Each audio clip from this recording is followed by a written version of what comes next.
On a cold, rainy night, a taxi driver picks up an elderly woman, her silence filled with unspoken worry. What seems like an ordinary ride takes a profound turn when John discovers a note she left behind. The words on that note don't just thank him. They set in motion a series of events that will transform his life in ways he never imagined. Hello and welcome to Unveiled Narratives.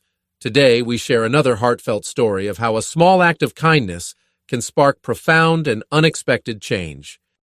On a cold, rainy night, John, a taxi driver, steers his worn-out taxi through the dimly lit streets. The engine hums unevenly, accompanied by a faint rattle every time the car hits a bump. The wipers screech against the windshield, struggling to keep up with the relentless rain. In the back seat, an elderly woman sits tense, her lips moving in a silent prayer, her eyes fixed ahead but distant, lost in her own fears. John glanced at her through the rearview mirror, noticing the deep furrow in her brow and the trembling of her hands. Something about her struck him, a weight in the air that went beyond the rain and the cold. He hesitated for a moment, unsure whether to speak, but the concern etched on her face compelled him to say something. "Ma'am," he began, his voice gentle, "is everything all right? You look really worried." The woman flinched slightly, as if pulled from her thoughts. She met his gaze in the mirror, her eyes glistening with unshed tears. For a moment she said nothing, as if deciding whether to confide in him. When she finally spoke, her voice was shaky, laced with fear. "It's my granddaughter," she said, her words tumbling out in a rush. "She collapsed at home a little while ago. They've taken her to the hospital and I don't know how serious it is. I just need to get there quickly." John's hands tightened on the steering wheel, his heart sinking at her words. He didn't know this woman, didn't know her granddaughter, but the raw emotion in her voice hit him like a punch to the gut. He took a deep breath, steadying himself, and offered a reassuring smile through the mirror. "I'm really sorry to hear that," he said, his tone steady but warm. "But don't worry. Kids are stronger than we think. Doctors are amazing these days. Whatever it is, I'm sure they'll handle it. She'll be all right." The woman nodded weakly, though her worry still lingered. She looked at John in the mirror, studying his kind eyes. "Do you have children?" she asked softly, her tone probing for comfort. John nodded, a faint smile breaking through the seriousness of the moment. "I do. My daughter, Sophia, she's 12. Smart, kind, everything I could hope for." The elder woman's face softened at his words. She leaned forward slightly, her tension momentarily easing as she focused on him instead of her own worries. "You must be so proud of her," she said, her voice gentle. "I am," he said, a trace of pride in his voice. "But it hasn't been easy. I lost my wife when Sophia was 5. It's just been the two of us since. She's my whole world. Everything I do is for her." The woman's heart tightened as John spoke of losing his wife. She remembered her own struggles, how after her husband passed, the world seemed unbearably heavy. Raising her children alone had been harder than she ever imagined, and she often wondered how she'd made it through. But somehow, she'd kept going, just as John was doing now for Sophia. The resilience they both shared made her heart ache with understanding. The woman's eyes glimmered with empathy. "She sounds like a wonderful girl," she said. "Is she in school?" "Yeah, middle school now," John said, his tone brightening slightly. "But high school's just around the corner. I'm saving every penny I can to make sure she gets the education she deserves. She's got big dreams, and I want to make sure nothing holds her back." As he finished speaking, the car jolted slightly over a small pothole, the creak of the suspension breaking the brief silence and lingering for a moment. A faint rattle echoed from the engine, its uneven rhythm hinting at the car's long struggle to keep going. The woman's gaze shifted to the interior, the torn upholstery, the worn dashboard, and the uneven hum of the engine all told a story of years of hard use, and a driver who had kept it running against the odds. "This taxi, it must take a lot to keep it going," she said, her voice tinged with curiosity. John chuckled lightly, though there was a hint of weariness in his voice. "You've got no idea," he said. "It's been my lifeline for years, but it's not what it used to be. Repairs every week, and it's getting harder to keep up. I've thought about getting a new one, but, well, Sophia's education comes first. Priorities, you know? The elder woman nodded, her expression thoughtful. For a moment, the worry in her eyes seemed to give way to admiration. "You must really love her," she said softly.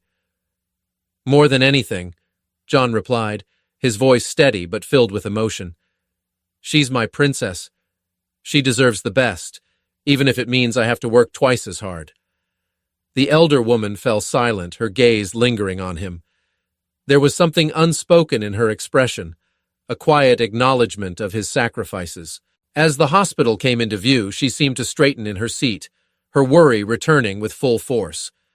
John pulled into the hospital parking lot, bringing the taxi to a smooth stop near the entrance. The woman fumbled with her bag, her hands trembling as she searched its contents. After a moment, she looked up, her face stricken with embarrassment. "Oh, dear," she said, her voice faltering.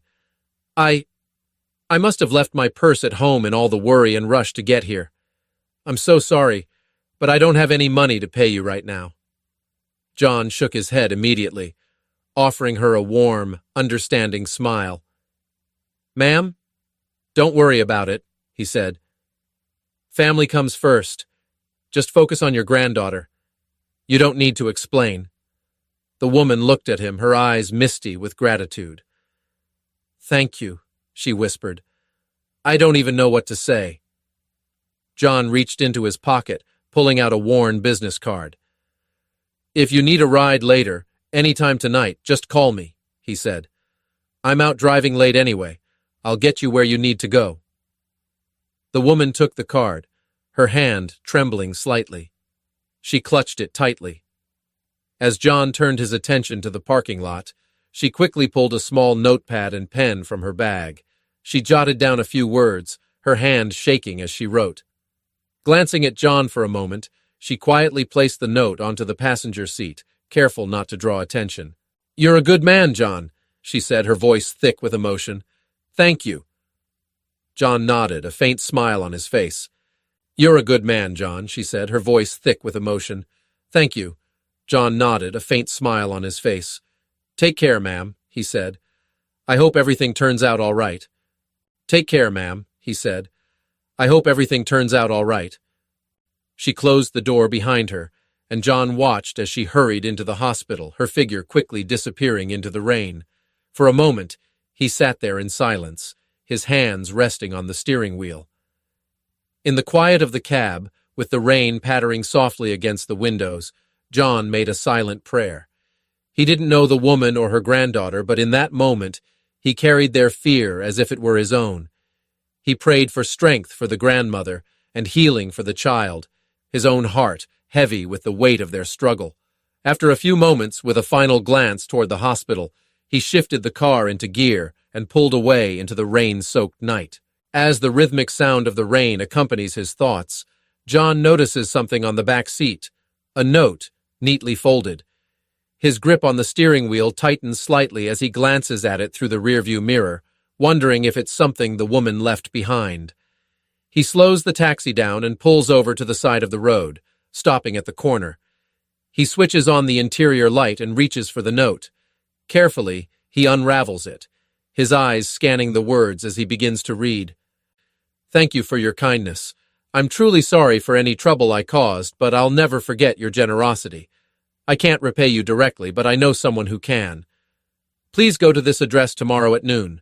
Something special will be waiting for you." John's mind raced as he read the note.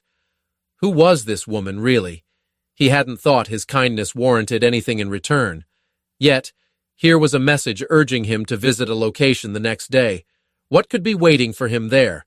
The idea of being involved in something bigger than a simple ride lingered in his mind. As he tucked the note back into his pocket, confusion mixed with curiosity. Tomorrow, he would find out.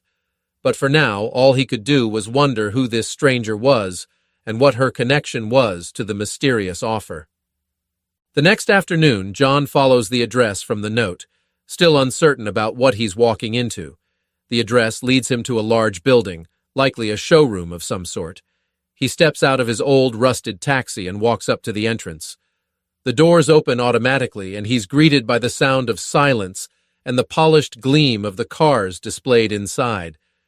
Before he can take it all in, a manager approaches, offering a handshake. "Mr. John, welcome," the manager says with a warm smile. "We've been expecting you. Please follow me." John, still unsure, follows the manager down the rows of gleaming vehicles.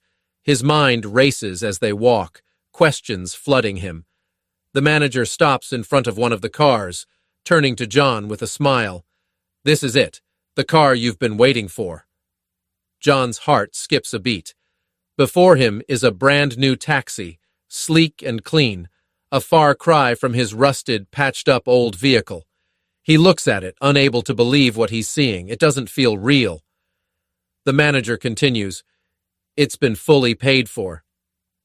Mrs. Evelyn Crawford personally called us this morning and insisted we prepare it for you.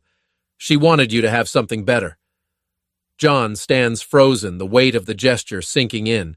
The kindness of a stranger, the very person he had helped the night before, had now led to this moment. It's too much to process all at once. The manager, noticing his reaction, continues in a reassuring tone, "The woman you helped last night, she's not just a kind stranger. Her son owns this dealership chain.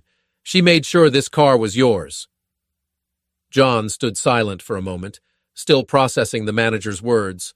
The manager gestures toward the car. "It's all yours, Mr. John." John reaches for the keys and moves to open the driver's door. As he does, his eyes catch something unusual, a crisp white envelope resting on the driver's seat. Curious, he picks it up, feeling the weight of its contents. Carefully, he tears it open and unfolds the paper inside. It's another note, and as he reads the familiar handwriting, he realizes it's from Mrs. Crawford. Slowly, he begins to read. "I also want you to know that your daughter, Sophia, has been nominated for a full scholarship through a foundation I've been involved with. She will receive a call soon. I hope this helps give her the future you've been working so hard to provide." John's eyes widen. For a moment he stands there, staring at the words, his mind overwhelmed with gratitude. Sophia's future is secure, and it's all thanks to a simple act of kindness. He never expected any of this. He only did what he thought was right, helping a stranger in need. Now it feels like the universe is returning that kindness in a way he could never have imagined. Just as John is trying to make sense of everything, his phone rings. The number is unfamiliar, but something about it feels significant. He hesitates for a moment, then answers, his heart still pounding. "Mr. John, I wanted to personally thank you again for your kindness last night," Mrs. Crawford says, her voice warm and steady. "I'm so relieved to let you know my granddaughter is doing well. The doctors said she'll make a full recovery. Your words really helped me stay calm when I needed it most." John's throat tightens and he takes a deep breath, fighting back tears. The weight of everything, the events of the past day, presses down on him. He's been part of something bigger than he ever imagined. His small act of kindness has not only changed his life, but has also brought comfort to someone in their moment of need. "I'm so glad to hear that," John says, his voice thick with emotion. "I've been worried about her." The woman's tone softens, filled with gratitude. "She's strong, just like you, and I know you'll keep going for your daughter. I wanted to let you know that everything I've done today was to give back to you, because I see the good in you. You deserve this, John." The words hit him deeply, leaving him momentarily speechless. His emotions threaten to overwhelm him as the enormity of it all sinks in. The new car, the scholarship for Sophia, the relief of knowing the woman's granddaughter is safe. It all feels like a second chance, a fresh beginning. As John grips the keys tightly, a memory of his own father surfaces. His father's words about kindness being the one gift that always finds its way back. He'd taught John to be kind, not because it guaranteed rewards, but because it was the right thing to do. Now, as John reflects on the chain of events, he realizes how true those words were. He decides to share this lesson with Sophia, reminding her that even small acts of compassion, done without expectation, can ripple outward in unimaginable ways, and life, in its own time, finds a way to repay kindness. If this story touched your heart, don't forget to like this video and subscribe to our channel for more inspiring tales. Share this story with someone who could use a reminder of the power of kindness. You never know how far it can go. See you in our next story. Until then, take care, and remember, kindness is free, but its impact is priceless.